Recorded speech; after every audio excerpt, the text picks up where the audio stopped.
Deməli, Azərbaycan 20-ci əsr əvvəllərində dərsimizin digər mövzusu mövcud quruluşa qarşı çıxışlar.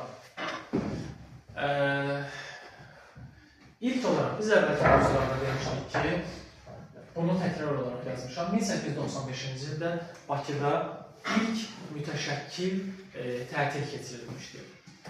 20-ci əsrin əvvəlində Azərbaycanda artıq bir fəhlə təbəqəsi yaranmışdır. Lakin, bilirsiniz uşaqlar, bu fəhlə təbəqəsinin hüquqları çox az idi. Gündəlik 12-14 saat işləyirdilər, həftə ərzində istirahətləri yox idi, illik məzuniyyətləri yox idi. Qəpik quruşa, çox ucuz, aşağı qiymətə neft mədənlərində fəhlələr işləyirdi. Və bu da zaman-zaman fəhlələrin təbii ki, etirazlarına səbəb olurdu, müəyyən çıxışlar baş verirdi. Bu çıxışlar 20-ci əsrin əvvəlində, 1900-cü illərdə daha da geniş vüsət aldı. Fəhlələr təbii ki, iqtisadi tələblər irəli sürürdülər. İş şəraitinin yaxşılaşdırılması, iş saatının azalması, maaşların artırılması, həftədə bir-iki dəfə istirahət, illik məzuniyyət və s. kimi tələblər irəli sürürdülər. Və qısa desək, bizim testdə düşən əsas məsələmiz 1895-ci ildə ilk mütəşəkkil tətildir. 1902-ci ildə ilk açıq siyasi nümayişdir. Açıq siyasi nümayiş. Niyə bunu açıq siyasi nümayiş deyirik? Çünki bu etirazlar zamanı, fəhlələrin bu etirazlar zamanı təkcə iqtisadi şüarlar səsləndirilmirdi. Yəni ki, fəhlələr təkcə demir, iş şəraitimiz yaxşılaşdırılsın, maaş artırılsın, həm də siyasi tələblər irəli sürürlər. Daha doğrusu siyasi şüarlar irəli sürürlər. Rədd olsun çar hökuməti, yaşasın müstəqillik və s. kimi ifadələrdən istifadə edir, şüarlardan istifadə edirlər.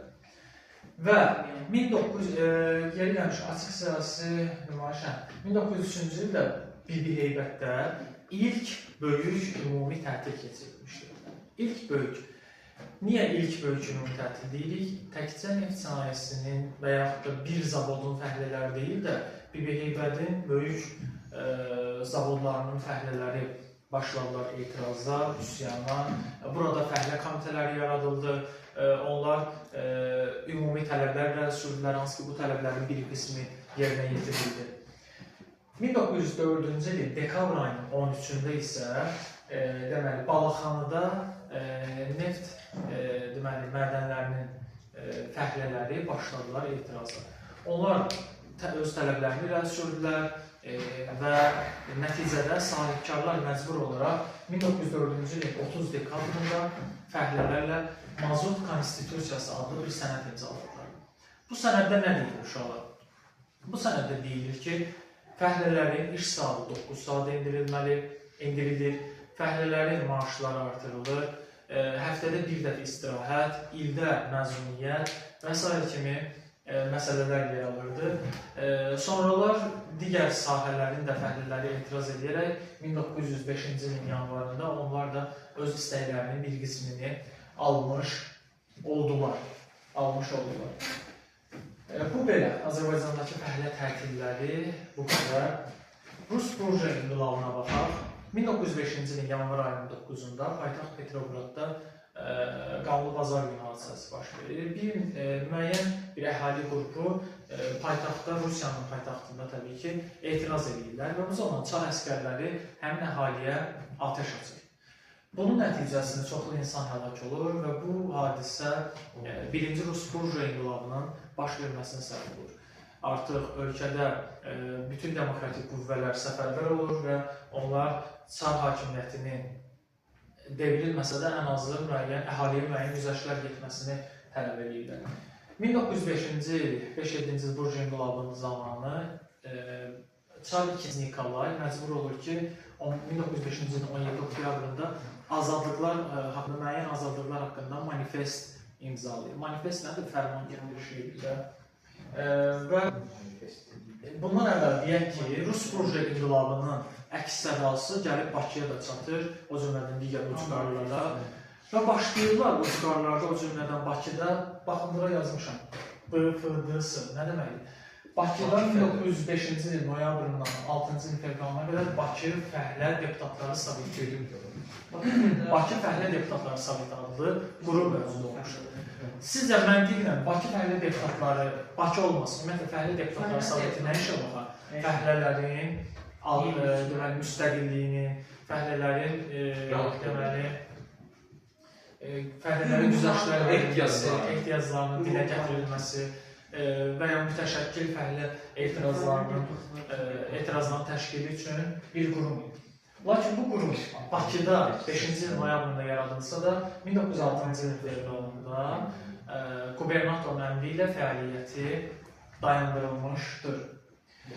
Bakıdakı bu, nəinki Bakıdakı, Qafqazdakı bu canlılığın qarşısını almaq üçün 1905-ci ildə Qafqaz Zanişinliyi yenidən bərpa edilir. Qafqaz Zanişinliyi uşaqlar 1844-də yaradılmış, 83-də ləğv edilmişdir. Yenidən 1905-ci ildə yaradılmış və Vorontsov Daşkov Qafqazın Zanişini təyin edilmişdir. Çar Rusiyası, uşaqlar, əhalinin fikrini yayındırmaq üçün ən yaxşı üsullardan biri nədir? Məsələn, Qafqazda əhalinin fikrini azadlıq və s.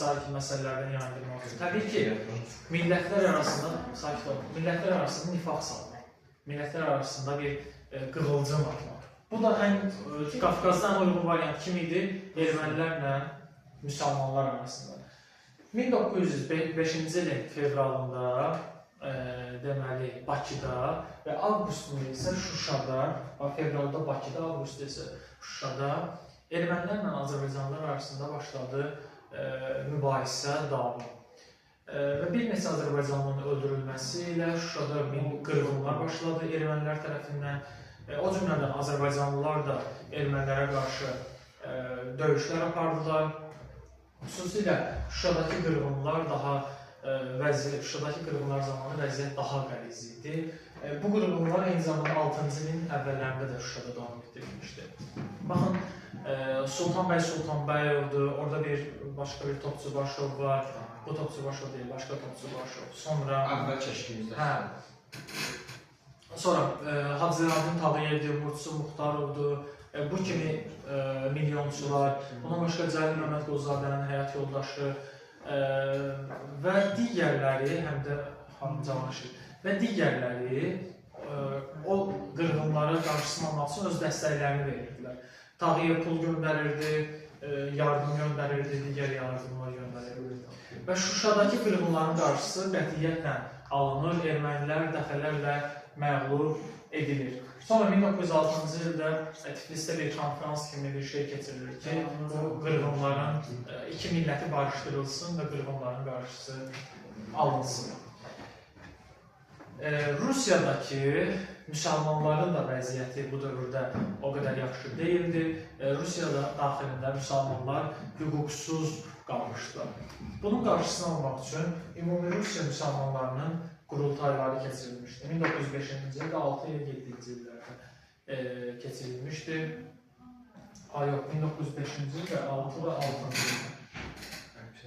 1905-ci ilin yanvarında Nijni Novgorodda Ümumi Rusiya müsəlmanlarının birinci qurultayı keçirildi. 1905-ci ilin avqustunda Nijni Novgorodda. Birinci qurultayda qərar alınır ki, Rusiya Müsəlman İttifaqı Komitəsi yaradılır və bu Müsəlman İttifaqı Komitəsinin əsas məqsədi nə ola bilərdi sizcə? Təbii ki, Rusiyanın daxilində müsəlmanları ana dildə təhsil almaq, ana dilində məktəblər, ümumi müsəlmanları vahid cəbhədə birləşdirmək və digər qərarlar qəbul edilmişdir.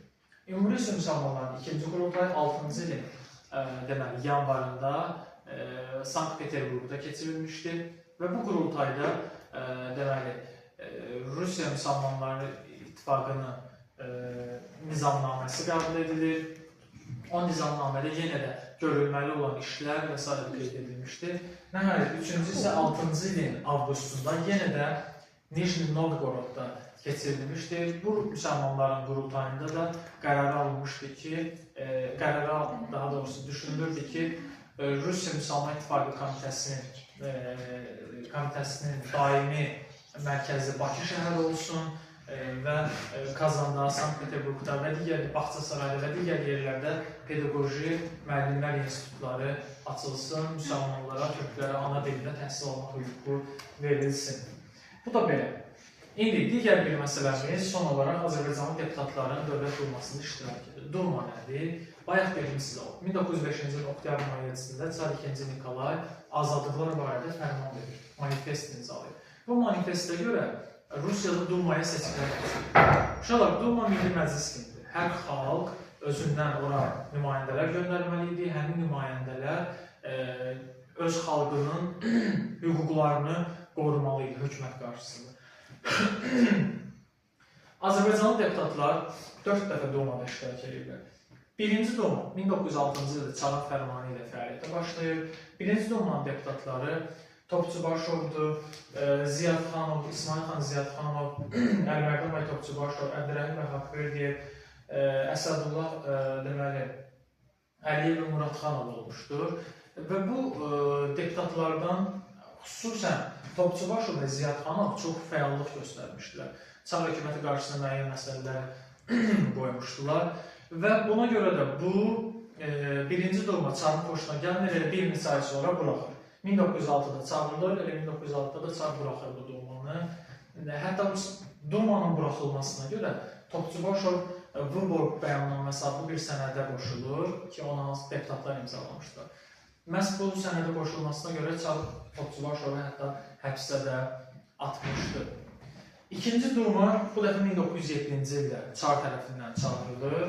İkinci Dumada da Azərbaycandan Şahtaxtinski idi, Xoyski idi, Xasməmmədov idi, Zeynalov idi və Mustafa Mahmudov idi çağırılanlar. Bu adları bilməliyik, çünki testlərə düşür. Məsələn, birinci Dumanın üzvü olan deputat, ikinci Dumanın üzvü olan. İkinci Dumada təəssüf ki, qısa müddət ərzində, bir neçə ay ərzində buraxılır. Üçüncü Duma 1907-ci ildə 12-ci ilə qədər fəaliyyət göstərmişdir. Burada Cənubi Qafqazdan yeganə müsəlman Xəlil bəy Xasməmmədov Azərbaycan deputat kimi Dumaya qoşulmuşdur. Dördüncü Duma 12-16-cı illərdə yenə də Cənubi Qafqazdan yeganə deputat Məmməd Yusif Cəfərov olmuşdur. Beləliklə, mövzumuz bu qədərdir. Biz bu fəhlələri, tətillərimizlə əzbər bilməliyik. Sonra Ümumi Rusiya müsəlmanlarının qurultayı haqqında bilməliyik. Neçənci illərdə harada, hansı qərarlar qəbul edilmişdir. Bir də Dövlət Dumasında iştirak edən deputatlar.